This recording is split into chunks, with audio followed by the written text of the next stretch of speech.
What is it about the Negro?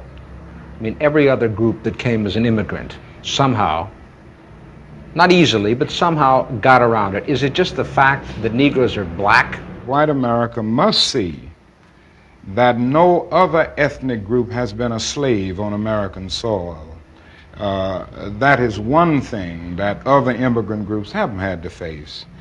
The other thing is that the color became a stigma. American society made the Negro's color a stigma. America freed the slaves in 1863 through the Emancipation Proclamation of Abraham Lincoln, but gave the slaves no land or nothing in reality, and as a matter of fact, to get started on. At the same time, America was giving away millions of acres of land in the West and the Midwest, which meant that there was a willingness to give the white peasants from Europe an economic base.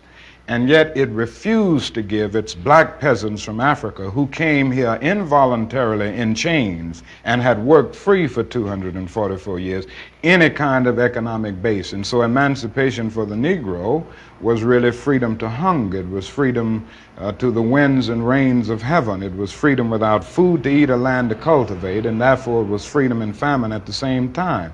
And when white Americans tell the Negro to lift himself by his own bootstraps, they don't look over the legacy of slavery and segregation. I believe we ought to do all we can and seek to lift ourselves by our own bootstraps, but it's a cruel jest to say to a bootless man that he ought to lift himself by his own bootstraps. And many Negroes, by the thousands and millions, have been left bootless as a result of all of these years of oppression and as a result of a society that deliberately made his color a stigma and something worthless and degrading.